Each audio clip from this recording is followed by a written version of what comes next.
I'm delighted to be with you for the 10th year at this important event, the Bosphorus Summit in Istanbul, for the 10th year.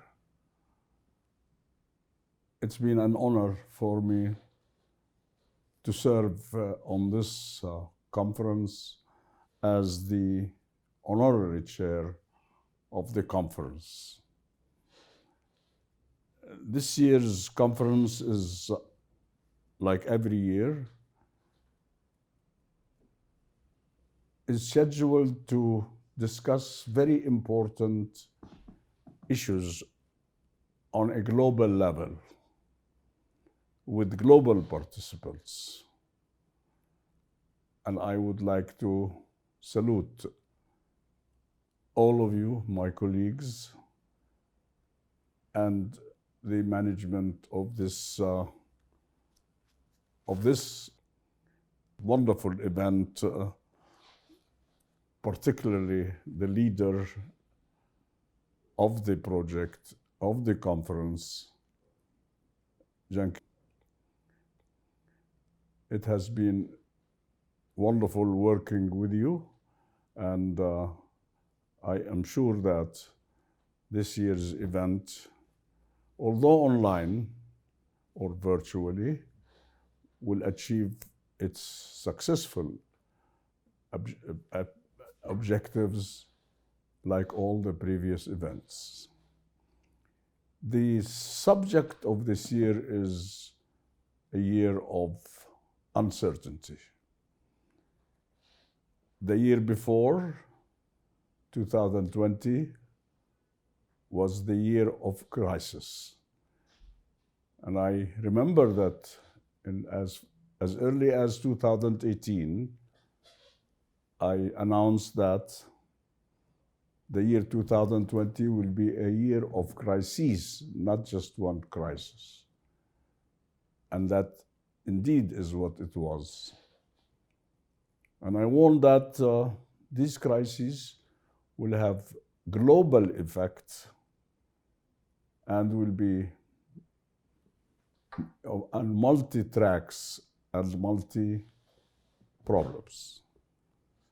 So it was not only economic or social or political, but it was a year of turmoil because of the epidemic, which added more a crisis of also economic dimensions, just like the economic crisis itself and the social crisis. Now, this year, I endorse that it will be the year of uncertainty.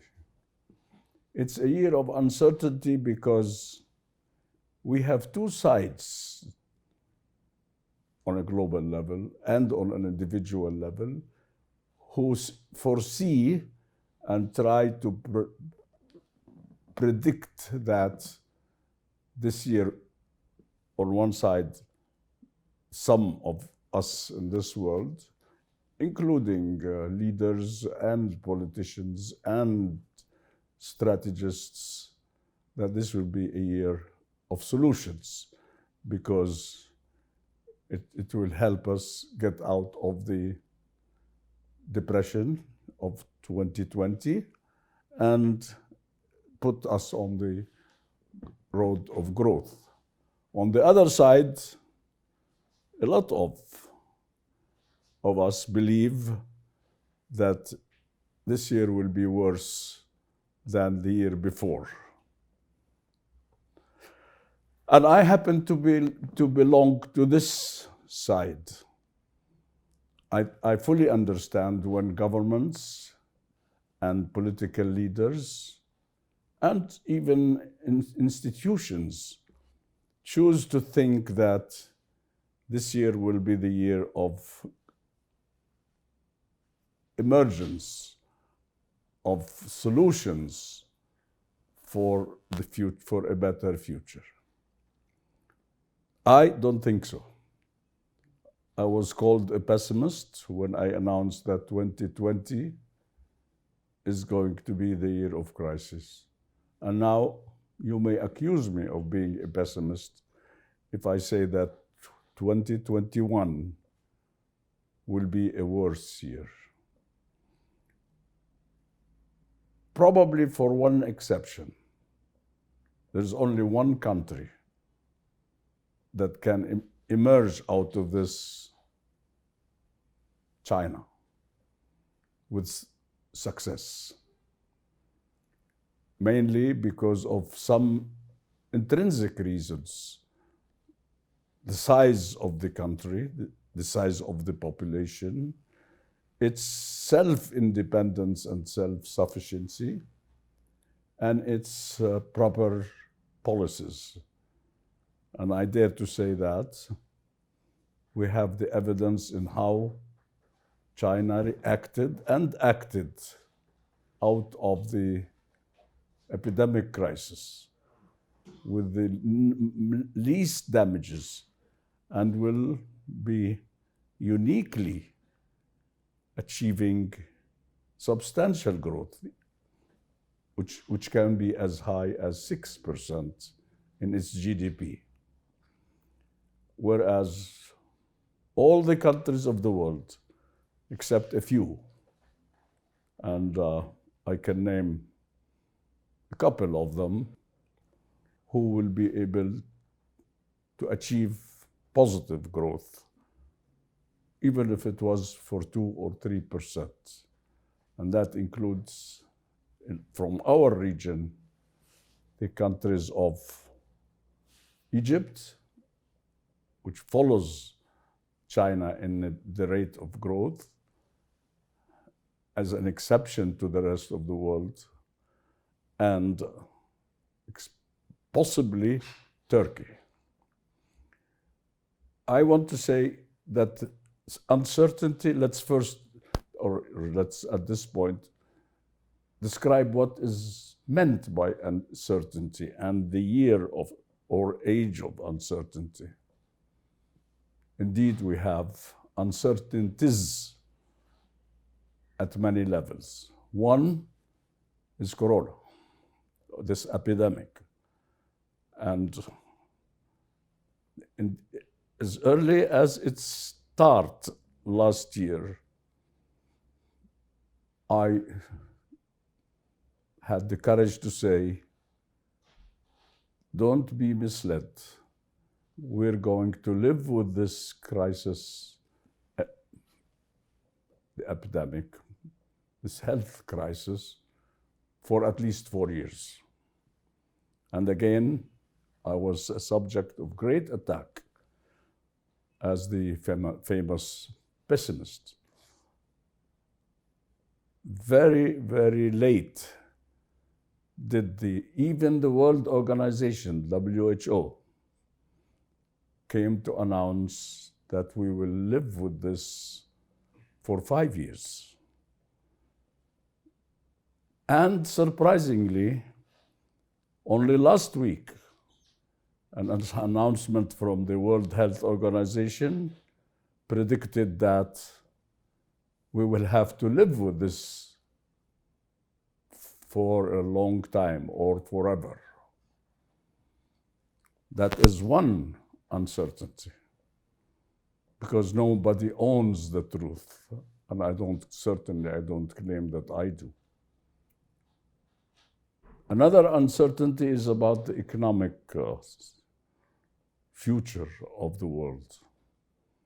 And the uncertainty there is because we cannot, and nobody can answer the question, where will the conflict, and I dare to call it conflict, between China and the US lead us? Is it going to be resolved peacefully and in a way that can satisfy at least the basic demands of both sides and help us in having a world with order and leadership? We are living in a world where there is no order. It's an orderless world. There is no single power that can lead the global community. And there are no global rules that are acceptable to all the community, humanity, and can provide fair and equitable principles for the human of relations, political, social, and economic between communities in this world.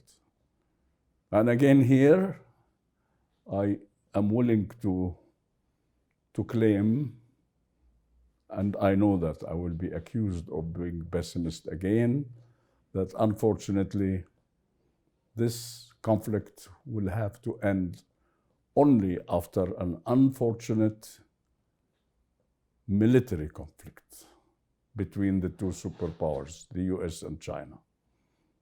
Because the demands for both sides, or on both sides, against the other side, are unacceptable and unreasonable by the consideration of the other side.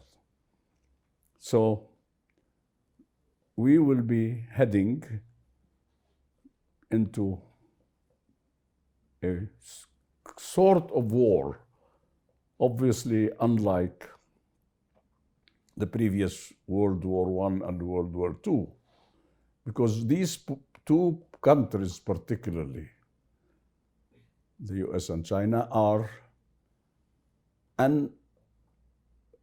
impossible to conquer. Nobody can dream of having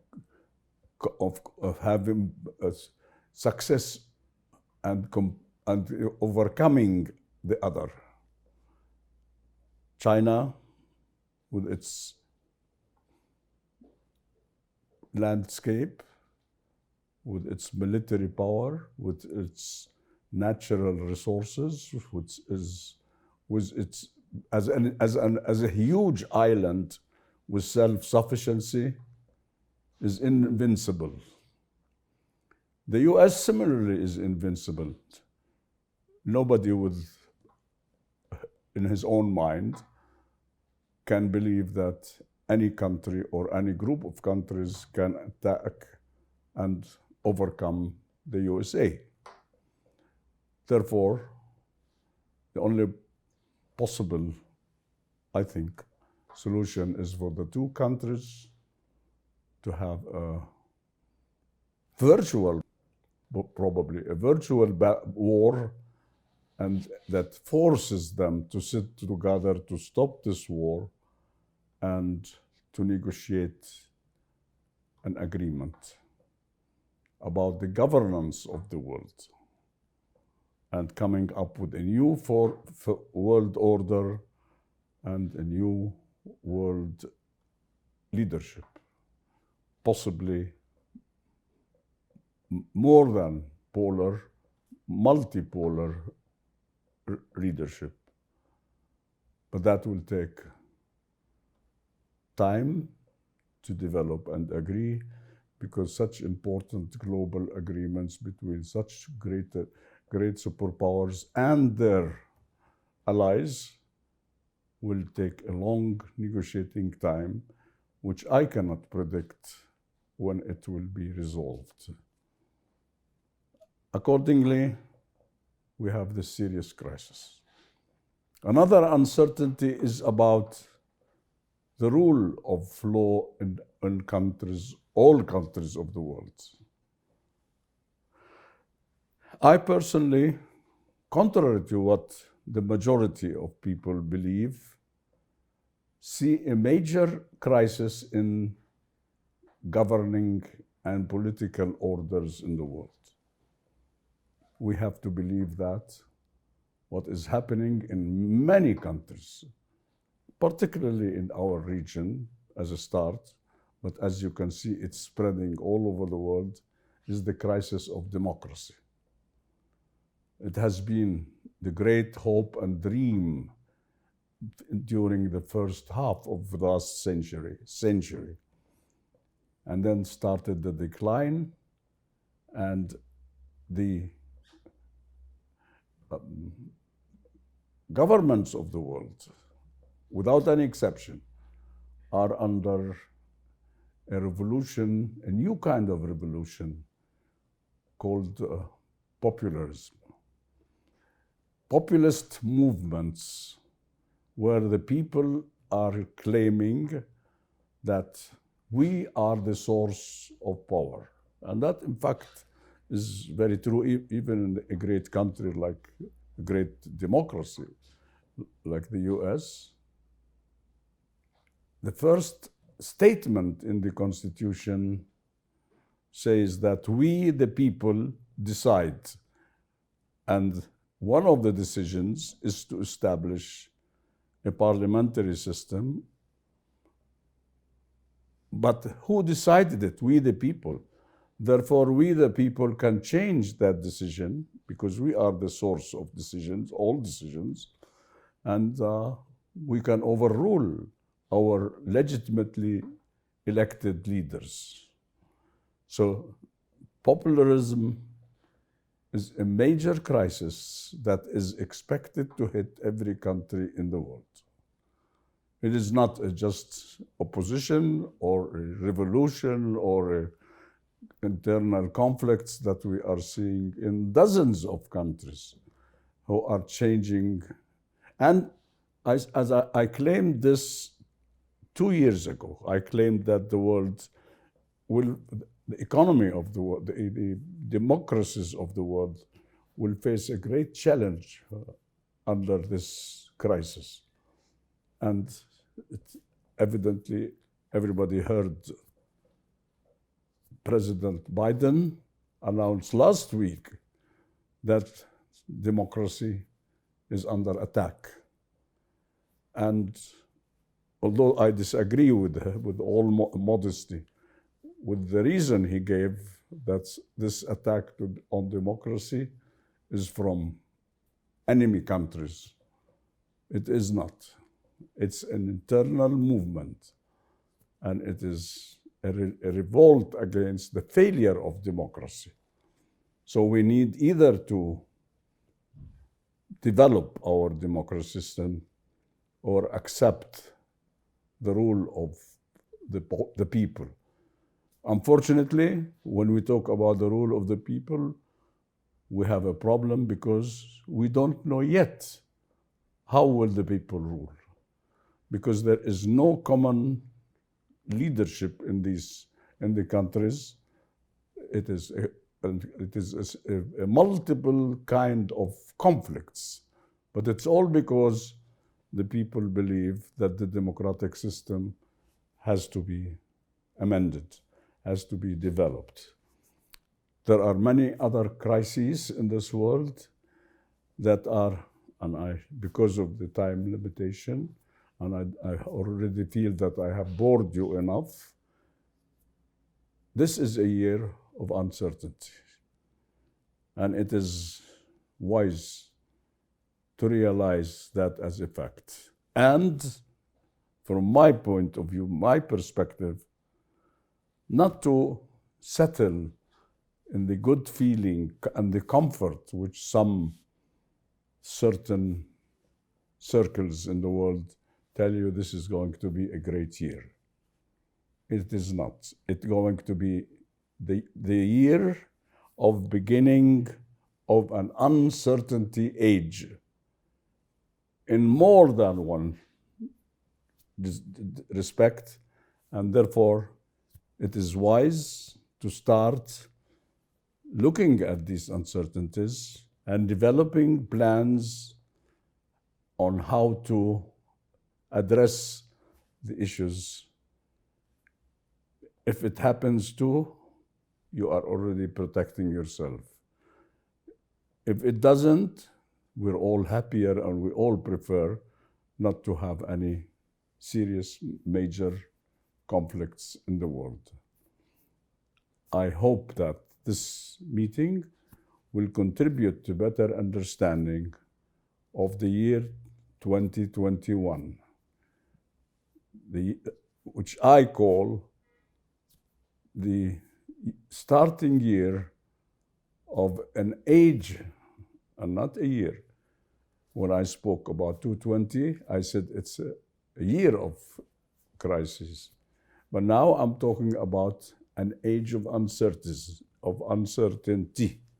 And that will require a lot of research, a lot of work, a lot of thinking, a lot of joint action to try to address these uncertainties and come up with a new world order and a new global leadership to take over our destiny in the future. Thank you very much for listening. I say this with humility because I know that all of you are more knowledgeable than me, and just adding or reiterating what Winston Churchill once said, the greatest lesson in life is to realize that idiots are sometimes right. Thank you.